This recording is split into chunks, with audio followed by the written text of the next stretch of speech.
Welcome to SKC, Sapna Kohli classes. I'll be teaching you English through my YouTube channel. Today, I'll be teaching a poem from the book First Flight for class 10. The name of the poem is How to Tell Wild Animals by Carolyn Wells. The poem How to Tell Wild Animals by Carolyn Wells is a description of the physical features and the behavior of certain wild animals. The poet, in a very humorous manner, reveals certain key identifications of some wild creatures. The poem contains a message that nature has provided all creatures with their distinctive physical and behavioral traits. Each living being has its own peculiar and unique characteristics which distinguish it from other animals. Let us begin with the poem. Now, first stanza. If ever you should go by chance to jungles in the east, and if there should to you advance a large and tawny beast, if he roars at you as you're dying, you'll know it is the Asian lion. Now, the word meaning. If ever, ever means at any time. You should go by chance. By chance means all of a sudden, to jungles in the east, to forests in the eastern countries. And if there should to you advance, advance means coming towards. A large means a huge. And tawny beast, tawny means dull yellowish brown colored beast. Beast means animal. If he roars at you as you are dying, you'll know it is the Asian lion. In this stanza, the poet presents a true picture of an Asian lion and shows how it can be identified.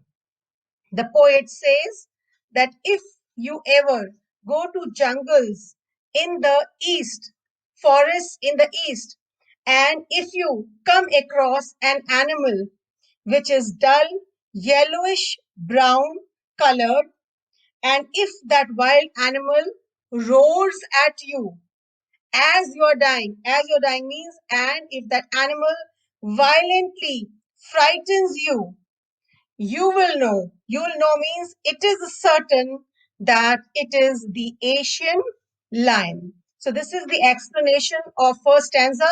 So here the poet describes the Asian lion as huge in size and dull yellowish brown in color.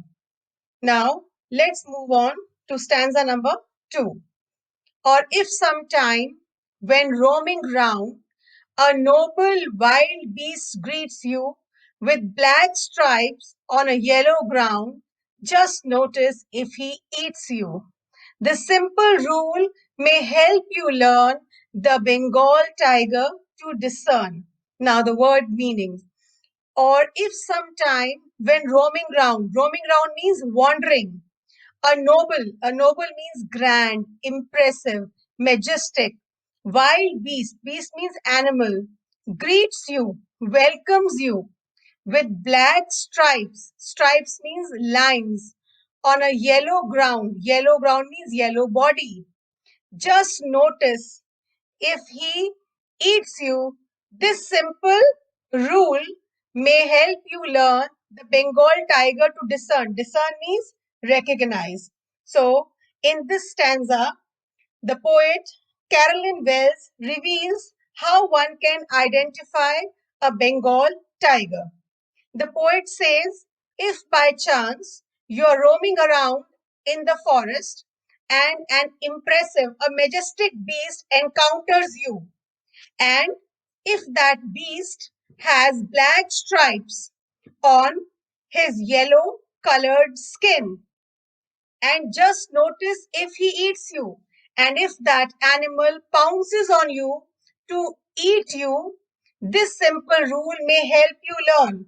Then it is certain that that animal is the Bengal tiger.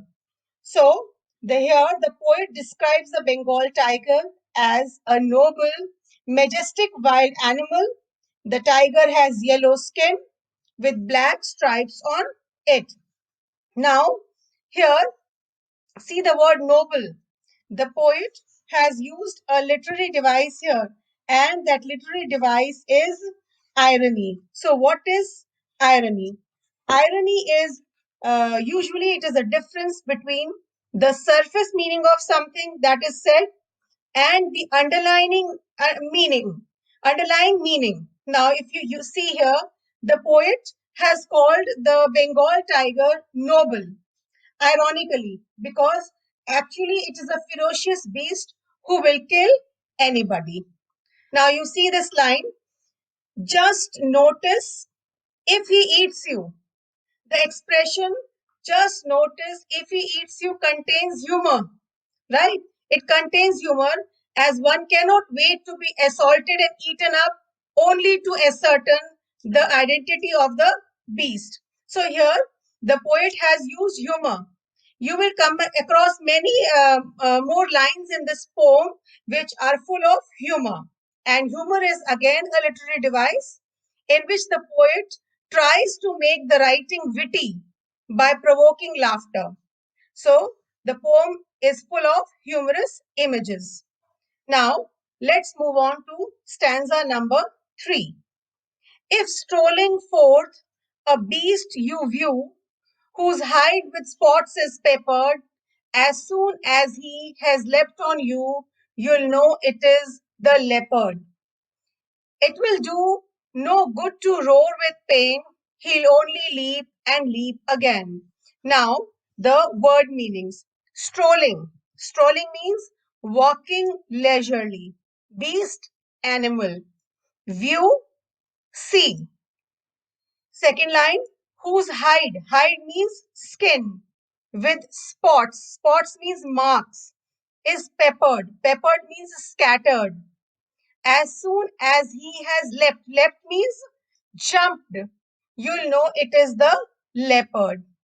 It will do no good. It will do no good means it will not be of any use to roar, to shout with pain, suffering.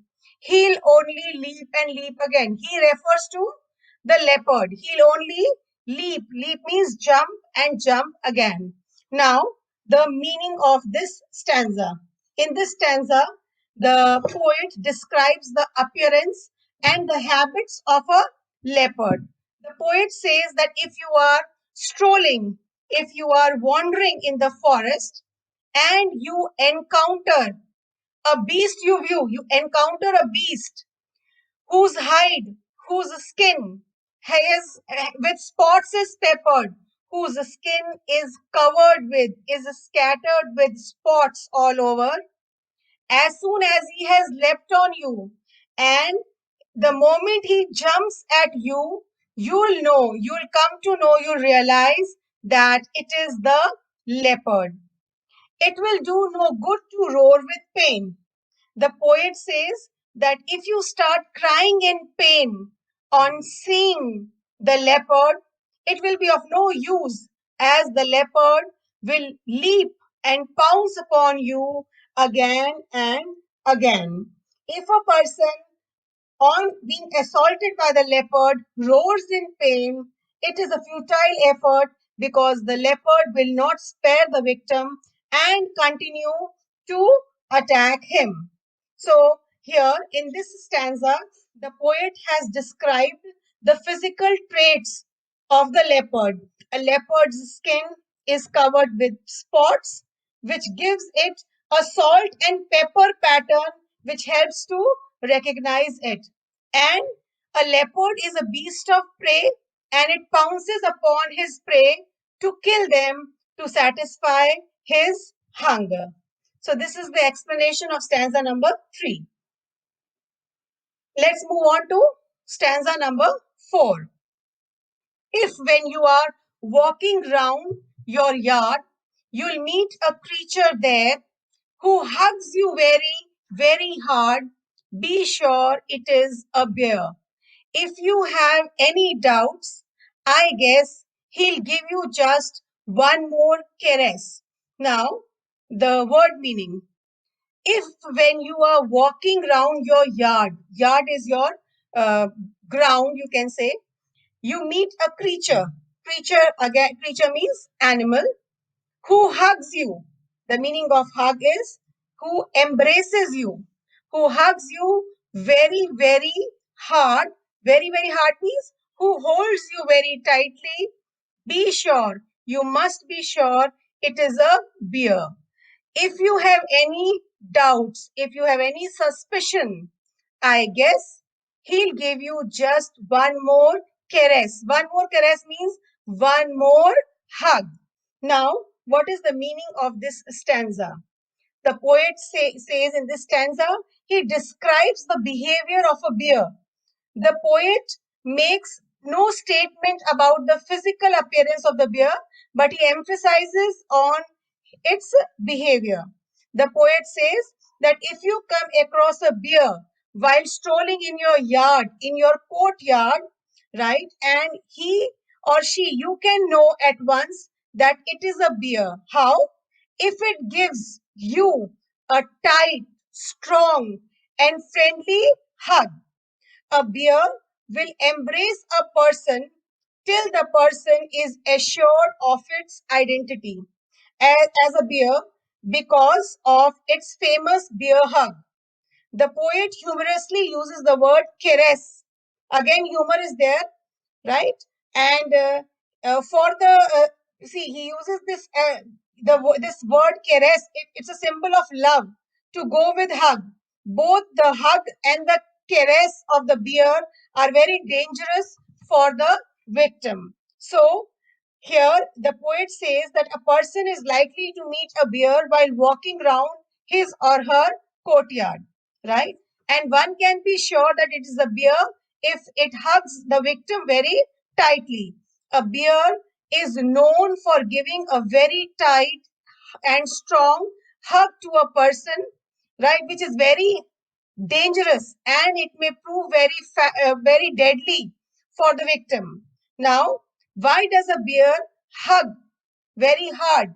The bear has its own strategy of killing a person by grasping the victim very tightly and choking him to death. Therefore, it hugs a person, right? So, this is the explanation of this stanza.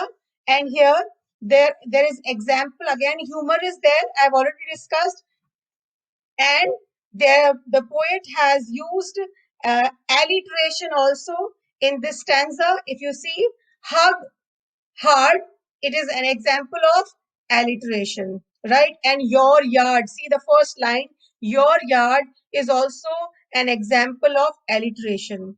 That is all for today's class. We'll be discussing the next two stanzas along with RTC and important questions in part 2 of my video. Thank you. I hope you have liked my teaching, and if you have liked my teaching, kindly like, share, and subscribe my channel, and don't forget to hit the bell icon so that you can get regular updates.